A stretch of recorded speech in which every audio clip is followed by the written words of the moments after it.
honorable lecturer, Ma'am Dwi Rianti, and all of our beloved classmates who watch this video. Hope everybody is well and safe, wherever you all are at the moment. I am Crescency Aprila as the representative of my team, giving you a brief introduction. My team is consisted of 3 people, including me, Linda Budiarsih, and Eko Sanjaya. Our team chose grammar translation method to be the main topic in this video.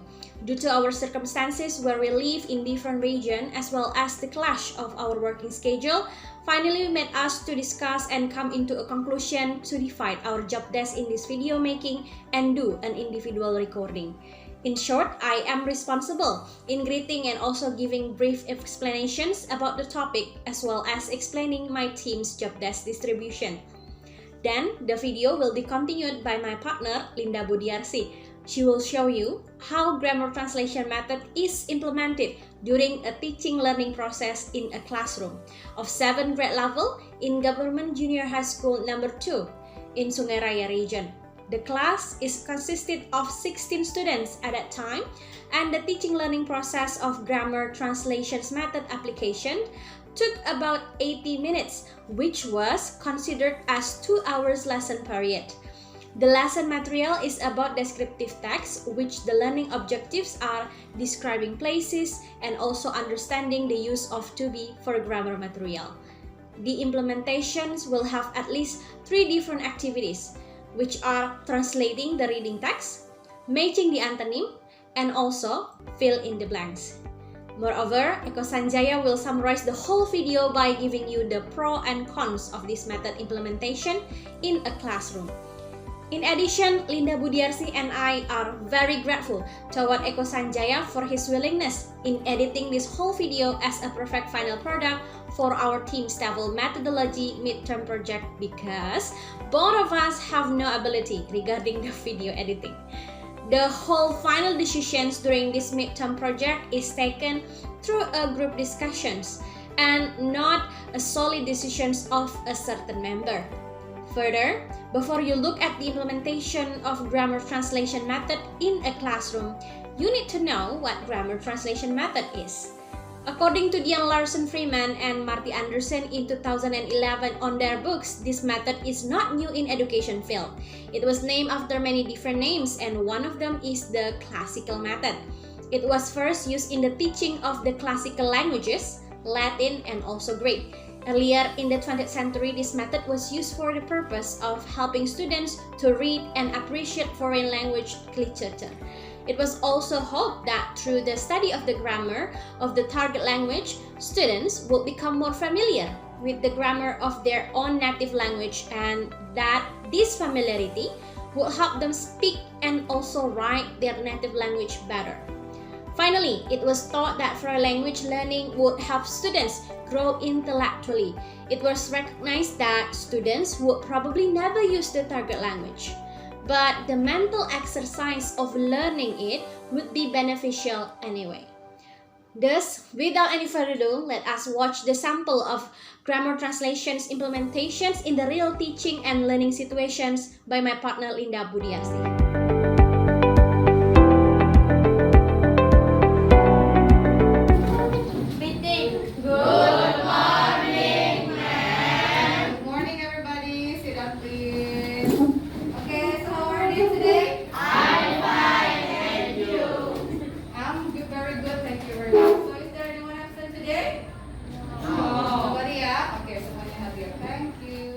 So today we are going to continue our lessons. Today we are going to discuss about describing places. Nah, describing places. Ada yang tahu what is describing places? Mendeskripsikan suatu tempat. Oke. Selain itu, nanti kita belajar tentang sebuah teks. Oke. Kalian akan membaca sebuah teks tentang describing places. Kemudian we are going to discuss about the language features atau ciri kebahasaan dari descriptive text, yaitu to be, penggunaan to be. Okay? Right, so sekarang please look at your textbook. Silakan lihat semua buku paket kalian. Book on page 163. 163. 163. You can also see the text here. Nah, ini ada teksnya juga di sini contohnya. Sudah semuanya? Nah, oke, sudah? Right, so we have two kinds of descriptive text about describing places. Sekarang kalian lihat yang pertama, yang I'm proud of my school. Kemudian yang kedua on page 164 itu yang I like my hometown. Nah, jadi akan ada dua teks yang kita bahas pada hari ini tentang describing places. Sudah dapat? Sudah? Oke. So, yang pertama, we are going to read the text aloud. Kita akan berlatih bagaimana cara membaca teksnya secara nyaring. Oke? Yes. Jadi sekarang yang pertama, I want you to read after me. Silakan diikuti ya. Yang pertama, this one. Teksnya sudah dapat semuanya? Sudah. Okay, so please read after me. I'm proud of my school. I'm proud of my school. Our teachers are smart. Our teachers are smart. We have many good books We have many books and magazines and magazines in our school library. in our school library. We have read the text together. Kita sudah membaca teksnya bersama-sama. Now, do you have any difficult or new vocabularies for you? Kosakata baru yang kalian temui dalam kedua teks ini ada? Siapa yang katakan? Oke. Putri, please. What is? Yang mana? Which one? Yang suatu different. Oh, sini. Oke. Oke, terrace. Yes, cara membaca adalah terrace. Yang pertama, yang kedua. Rizka? Yang mana? Which one? Very small. Yang ini? Okay, very small. Very small. The third one. Yang ketiga. Yang mana? Yang kuat suaranya? Good books. Baris keberapa? Oh, ini. This one ya. Okay, so this is magazine. Kemudian yang keempat ada lagi? Oke, Sarip. Crowded. Yes. Crowded. And then kita coba 5 dulu ya. The last. Ada yang mau tanya lagi? Ada lagi yang kelima? Siapa? Yordan. Oke. Baris terakhir. Yang bawah yang mana? Ini? Yes, this is careful. Careful. Oke, kita sudah mendapatkan 5 contoh kosakata yang baru kalian temui ya. Jadi artinya belum tahu ya. Right. So before we discuss about the meaning, let's try to read it together. Kita coba baca sama-sama ya. Please read after me. Terrace. Terrace. Terrace. Very small. Very small. Magazine. Magazine. Crowded. Crowded. Careful. Careful. Alright, so number 1, terrace, what is it? Kalimatnya adalah we only have the terrace when we are not in the classroom. The terrace, look at there. Nah ini, so this is your terrace. Apa itu? Iya, teras. Nah, silakan ditulis, sambil ditulis ya, catat artinya. So terrace is teras atau kalau di sekolah bilangnya lorong. Nah, ini ya. And then the second one, very small. What is very small? Very small. For example, yes? Yes, very small means sangat kecil. So small is kecil, very itu sangat. So very small means sangat kecil. And the third one, magazine. Magazine is something that you read. Biasa kita baca buat hiburan, besar ukurannya. Ibu-ibu biasa suka baca magazine. Terus tentang masak, resep masakan, tentang fashion. You know what is magazine? Majalah. So magazine is majalah. Okay. Next, ada crowded. The terrace is very crowded during the break. Terasnya sangat crowded. Kalau lagi istirahat tuh di teras tuh gimana suasananya? Ramai. Oh, ramai. Very good. So crowded is ramai. Okay.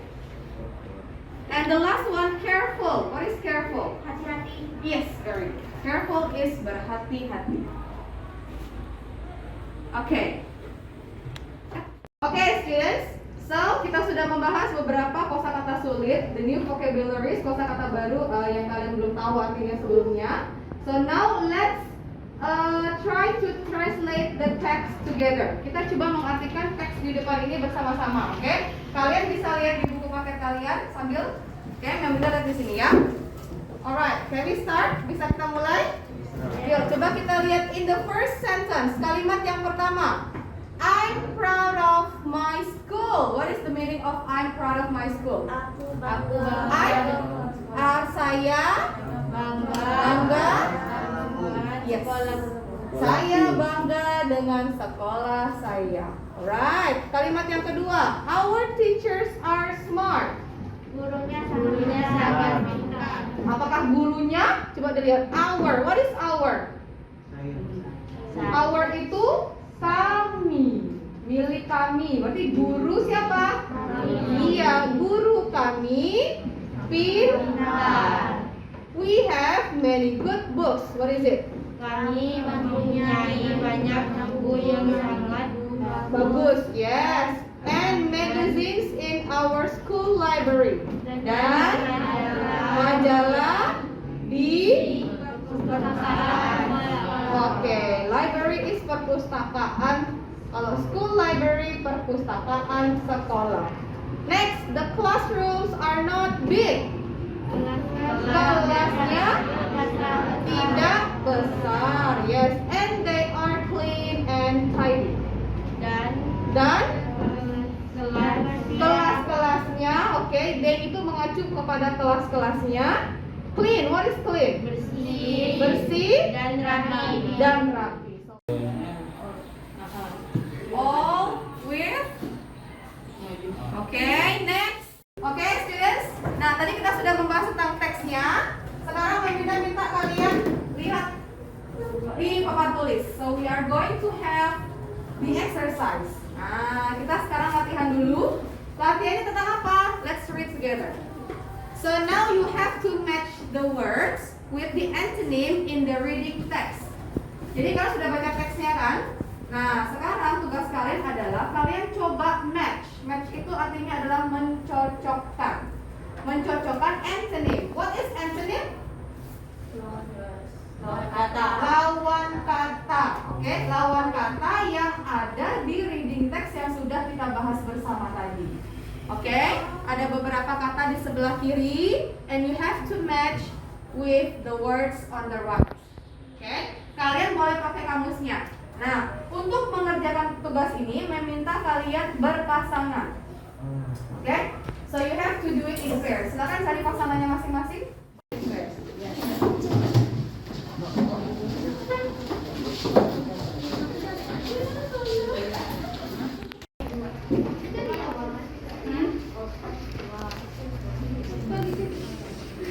Sambil ditulis tuh, stupid tuh. Tadi kata apa? ST.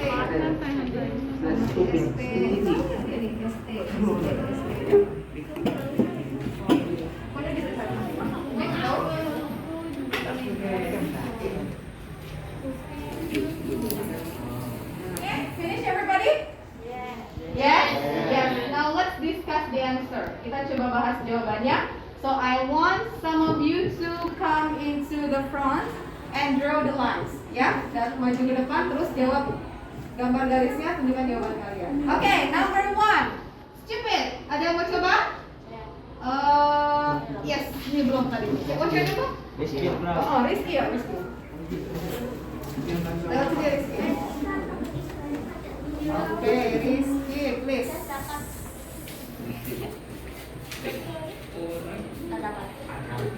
Okay, thank you. Second word, big. Uswatun. Slowly. Big. What is the antonym of big? Okay.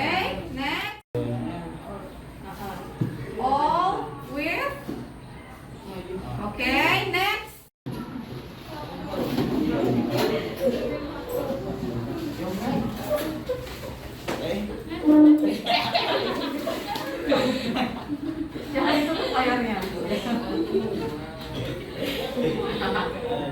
Oke. Jadi sudah terjawab semuanya. We have answered all the questions. Sekarang kita bahas ya. So the first one, the antonym of stupid is smart. What do you think? Is it true? Correct? True or not? Betul ya? Sip. Okay. What is stupid? And then the antonym is smart. Berarti smart artinya? Pintar. Next, big. The antonym of big is small. Bagaimana? Setuju? Agree ya? Yes, this is the correct answer. What is big? Besar. Small? Kecil. Okay. And then old. The antonym of old is young. What is old? Tua. Young? Muda. Berarti jawabannya? Good. Correct answer. Next, cold.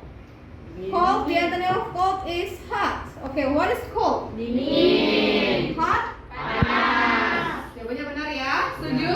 Setuju. Sip kalau begitu. Nah, oke everybody. Kita sudah mengerjakan exercise 1 tadi tentang antonym. Sekarang I want you to look at the whiteboard please. Silakan lihat di papan tulis. So we have 3 sentences. Kita punya 3 kalimat di sini. Yang pertama, our teachers are smart. Mr. Harry is smart.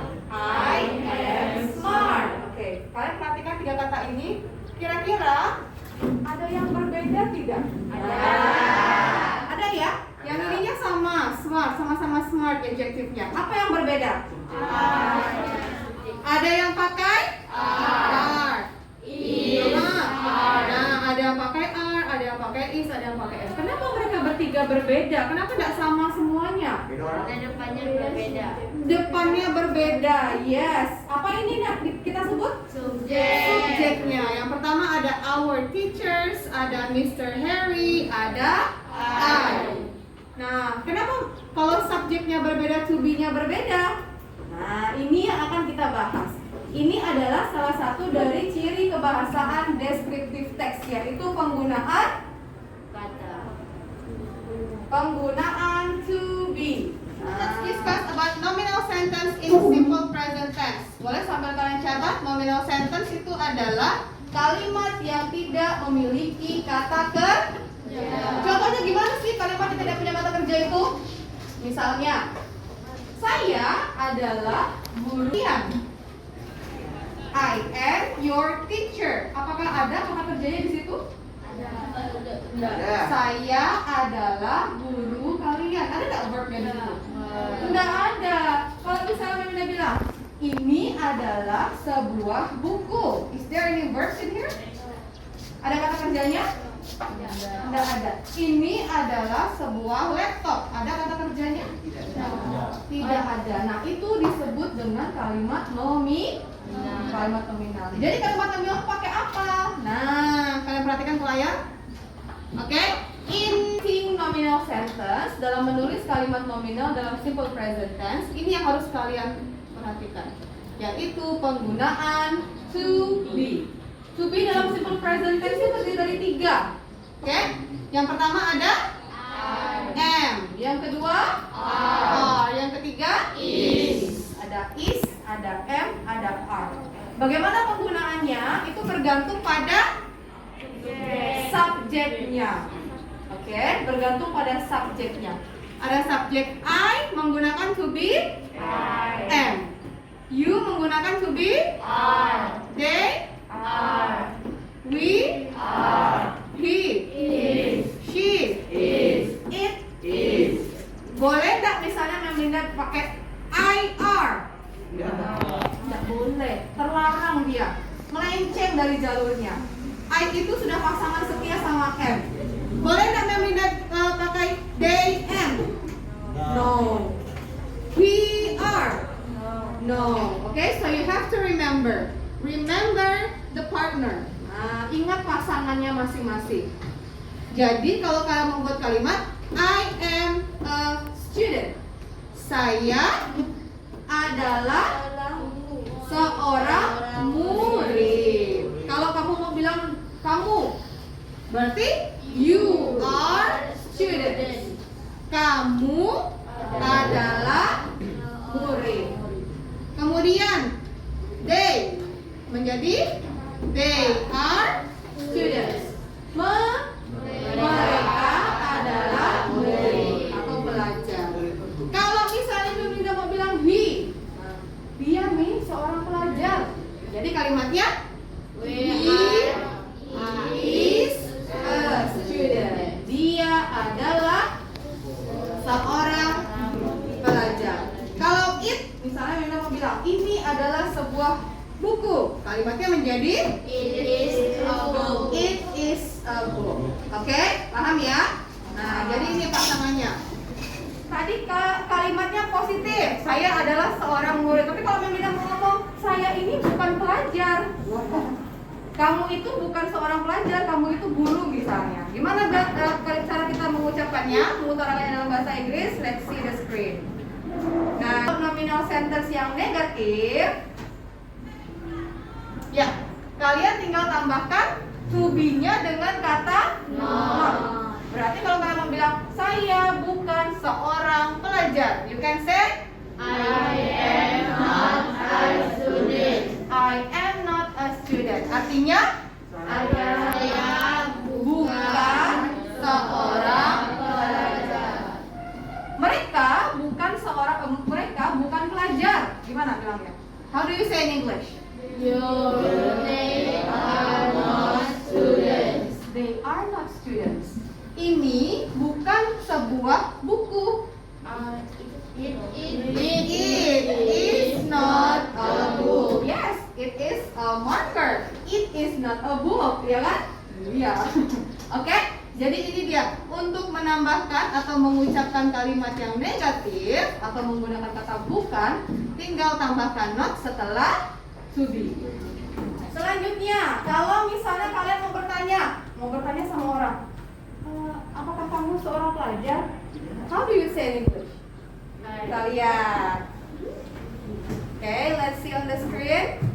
Kalau kalimatannya, nah, kita puter, kita pindahkan to be-nya ke depan. Oke, jadi kalau misalnya kalian mau bertanya, apakah kamu seorang pelajar? In English, how do you say? Iya. Are you student? Apakah kamu? Apakah dia seorang pelajar? Dianya perempuan. Gimana? Is she a student? Yes, is she a student? Ya. Jadi tinggal kalian pindahkan to be-nya ke depan, baru diikuti dengan subjeknya, baru objek. Understood? Bisa dipahami? Yes. Okay, very good. So now let's see the examples. Kita lihat contoh kalimat yang lain. Tahu gambar apa ini? Yes, kalimatnya you can say it is a lion. So ini adalah seekor singa. Kalau ini ternyata bukan singa gimana? So you can say it is not a lion. Ya, ini bukan seekor singa. Kalau mau nanya, kamu nggak tahu nih ceritanya binatang apa ini? Atau apakah ini seekor singa? So how do you say? It is a Lion. Is it a lion? Okay, is it a lion? Apakah ini seekor singa? Jawabannya gimana kalau iya? Yes. Yes. Apakah yes saja? Yes. Yes, it is. Kalau no, no, it is not. Nah, it is not ini bisa kita singkat menjadi isn't.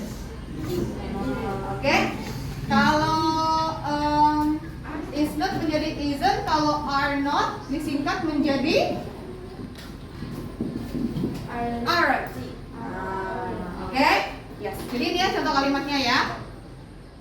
So do you have any questions? Ada pertanyaan tentang penggunaan to be dalam kalimat positif, negatif, dan kalimatannya? No. Oh ya, sudah jelas semuanya ya.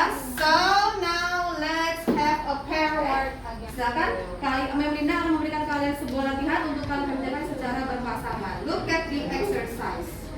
Yuk, nah lihat semuanya ke depan. Yes.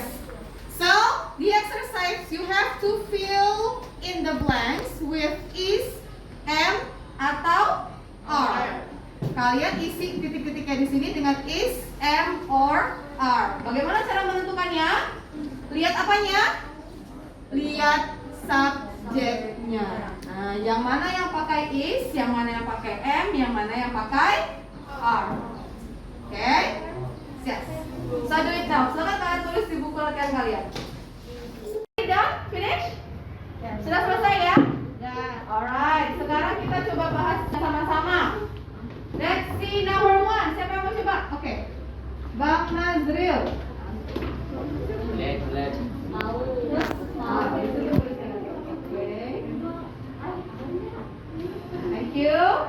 Number 2. Number 2. Yes. 3.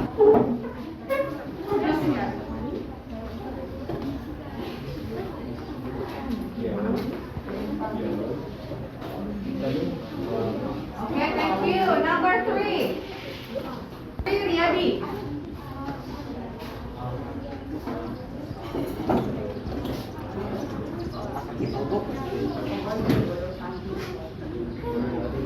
Okay, thank you. Number 4. Suci. Sorry. Okay, masker namanya enggak? Suci. Thank you. Number 5. Safira ya? Siapa? Siapa yang mau? Rizky? Dari Safira aja. Number 5. Okay, thank you. Number 6. Zaski. Ya.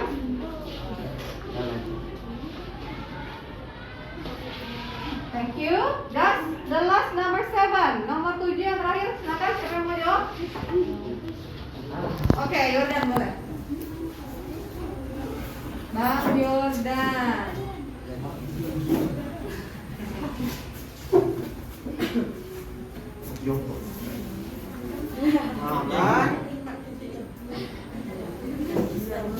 Yordan is very tall, ya kan? Oke, sudah terjawab semuanya. Now let's discuss the answer together. Kita jawab sama-sama. Number 1, her name is Cass. So what do you think? Yes. True? Correct? Betul nggak nih? Jawaban nomor 1. Kenapa to be-nya pakai is? Karena apa? Pakai nama. Iya, namanya cuma Satu. Kata gantinya berarti ini adalah it. Nah, kalau it pasangan to be-nya adalah Is. Number 2, I am hungry and tired. Betul? Yes, sudah jelas ya kalau I itu pasangan to be-nya adalah am. And then number 3, you is late, Tommy. What do you think? True or false? Betul atau salah? Salah. Salah, kenapa salah? Ayo. Apakah betul? You is? Betul. No? Gimana Zaskia? Tadi ingat, kalau you pasangannya dengan apa? Iya, you dengan are. Jadi bukan is, tapi are. You are late, Tommy. Ingat ya, you tadi pasangannya dengan are. Coba kita lihat di slide sebelumnya. Oh iya. Kita lihat ya. Kita lihat yang ini. You? Apakah you is? Tidak. Sudah jelas ya? Oke. Teman-teman semuanya? Number 4. Our class teacher is nice and friendly. What do you think? Betul jawabannya? Oke, this is correct. Our class teacher-nya hanya satu orang, jadi dia pakai is. Kemudian number 5, the kids is naughty. No. Kenapa no jawabannya? Karena karena look at the subject. The kids itu more than one, lebih dari satu orang. Berarti to be-nya apa yang benar? Ada yang betul adalah Yeah, very good. The kids are naughty. Number 6, your jokes are funny. Betul? Yes, karena jokesnya lebih dari satu, maka dia pakai to be are. And number 7, Brenda is. Betul ya? Okay, very good. Okay, so that's for the pair word. Itu latihan kalian untuk berpasangan. Sekarang Melinda minta kalian pindah ke tempatnya masing-masing. Silakan kembali ke tempatnya semula. Oke, nomor 2.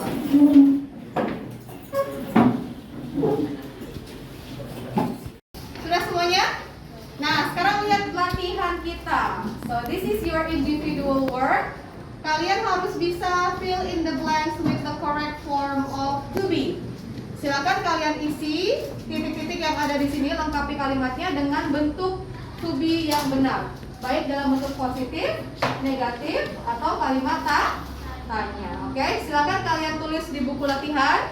If you have done do the exercise, you can submit your book to me.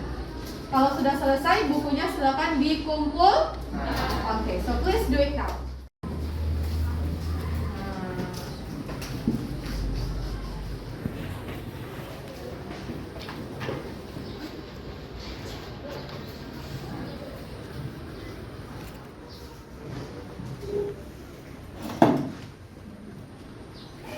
Waktunya sudah habis. Silakan kalian bukukan. Please submit your book on my table, please.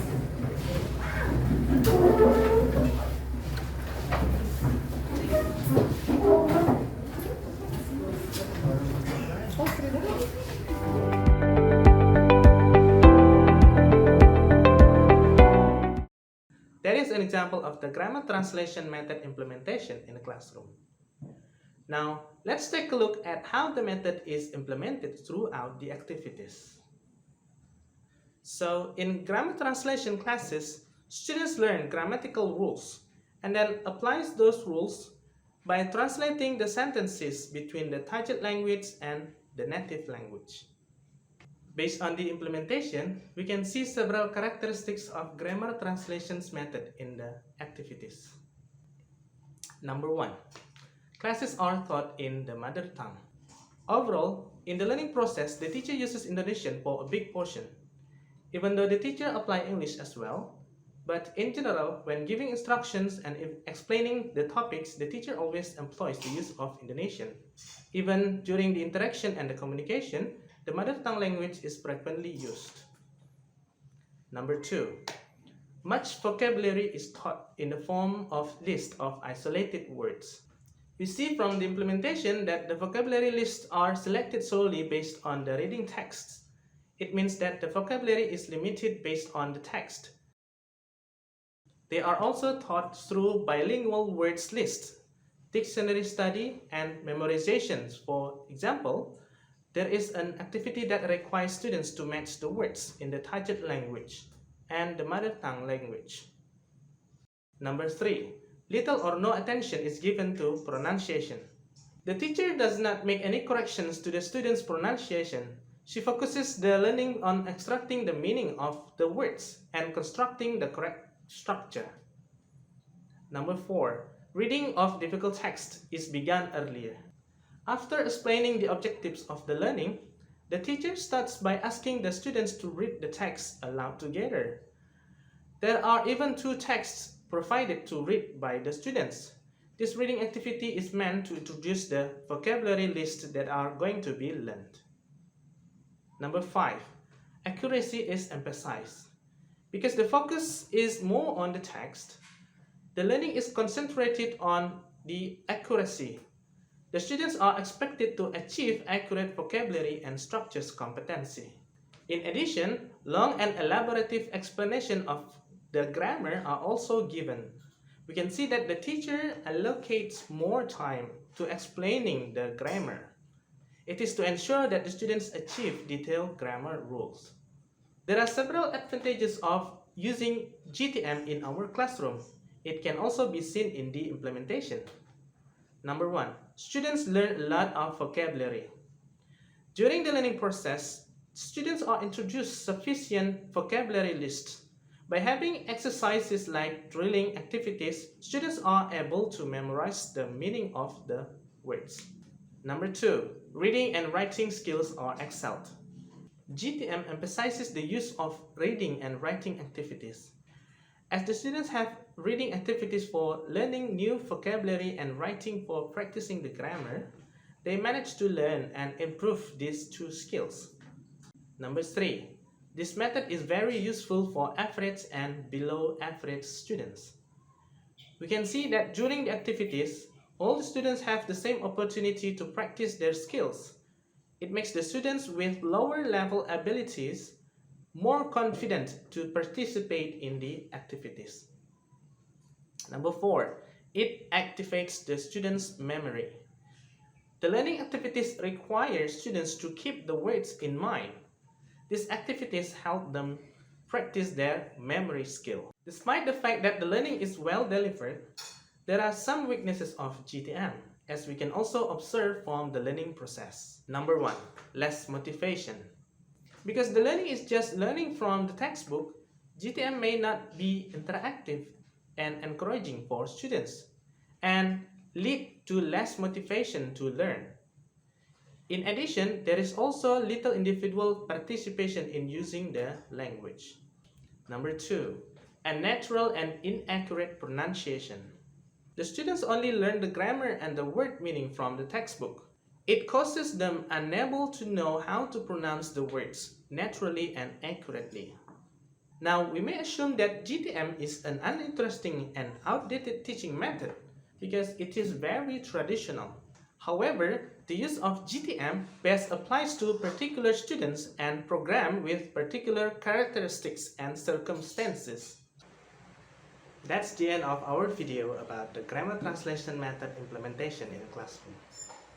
Thank you for watching and goodbye.